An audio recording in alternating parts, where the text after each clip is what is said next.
Hi everyone! I'm very excited. Tonight it's time to begin the fourth book in the Oz series.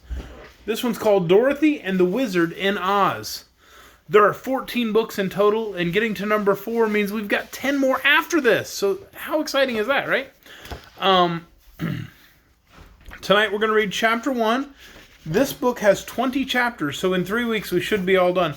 I've got one Pikachu beclothed little buddy right there. And there's his sister standing behind him. I got 2 munchkins with me. You can see them there.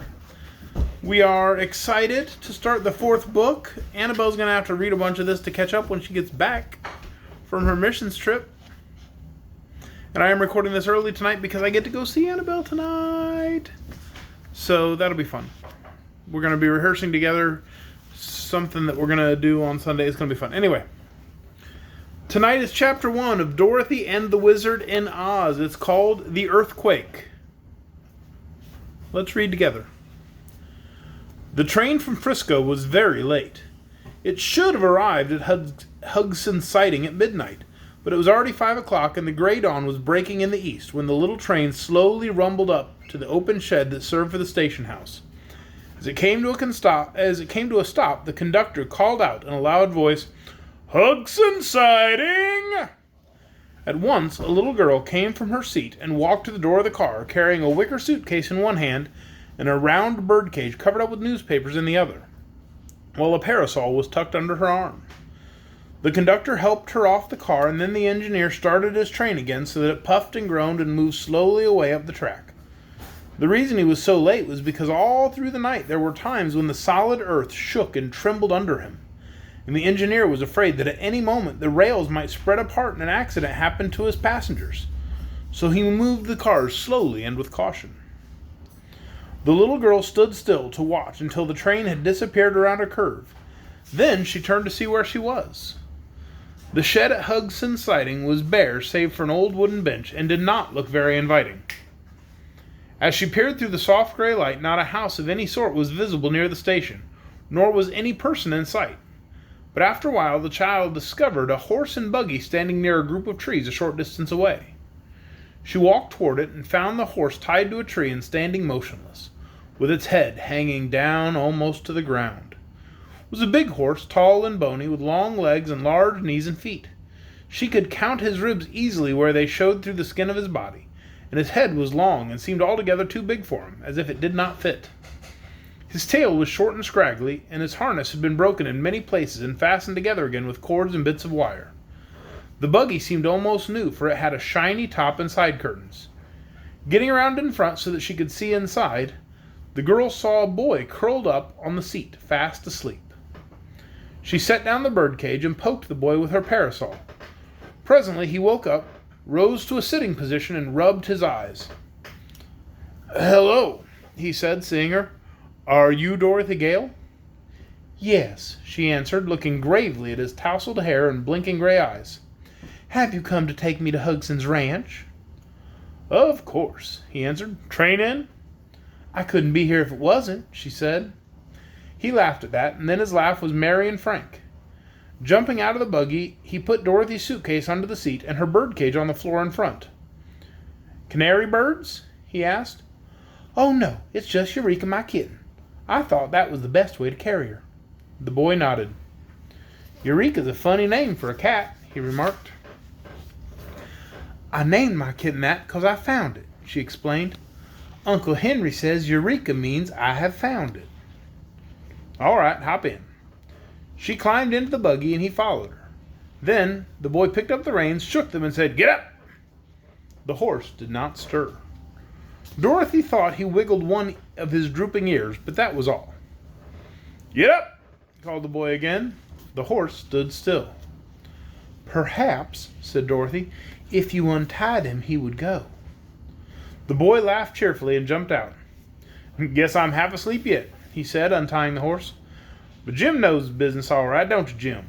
patting the long nose of the animal. Then he got into the buggy again and took the reins, and the horse at once backed away from the tree, turned slowly around, and began to trot down the sandy road which was just visible in the dim light. "Thought that train had never come," observed the boy. "I've waited at that station for 5 hours."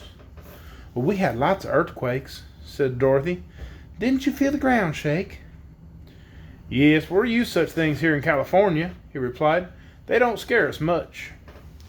"Conductor said it was the worst quake he ever knew." "Did he? It must happen while I was asleep," he said thoughtfully. "How is Uncle Henry?" she inquired after a long pause, during which the horse continued to trot with long, regular strides. "He's pretty well. He and Uncle Hugson have been having a fine visit." "Is Mr. Hugson your uncle?" she asked. "Yes, Uncle Bill Hugson married your Uncle Henry's wife's sister, so we must be second cousins," said the boy in an amused tone. "I work for Uncle Bill on his ranch. He pays me $6 a month and my board." "Isn't that a great deal?" she said doubtfully. "Why, it's a great deal for Uncle Hugson, but not for me. I'm a splendid worker and work as well as I sleep," he added with a laugh. "What is your name?" asked Dorothy, thinking she liked the boy's manner and his cheery tone of voice. "Not a very pretty one," he answered, as if a little ashamed.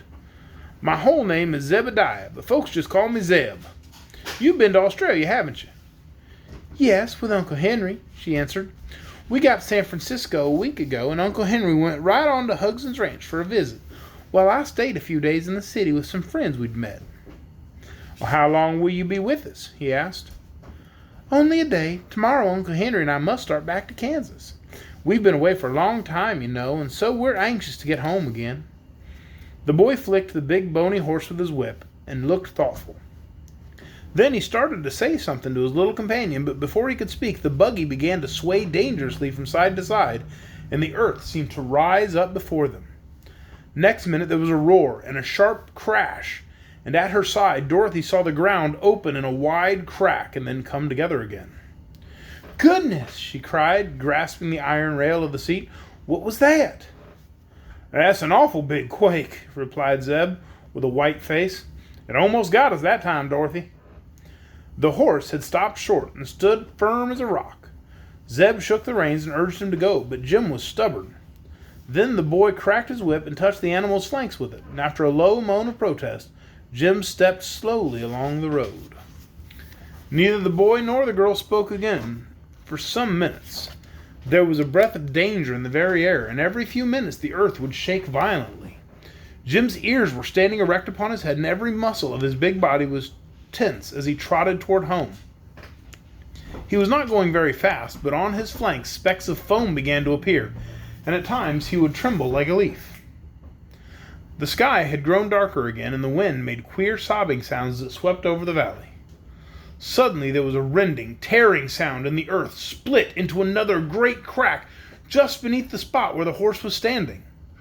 With a wild neigh of terror, the animal fell bodily into the pit, drawing the buggy and its occupants after him. Dorothy grabbed fast hold of the buggy top, and the boy did the same. The sudden rush into space confused them so that they could not think. Blackness engulfed them on every side, and in breathless silence they waited for the fall to end and crush them against the jagged rocks, or for the earth to close in on them again and bury them forever in its dreadful depths. The horrible sensation of falling, the darkness, and the terrifying noises proved more than Dorothy could endure, and for a few moments the little girl lost consciousness. Zeb, being a boy, did not faint, but he was badly frightened and clung to the buggy seat with a tight grip, expecting every moment would be his last.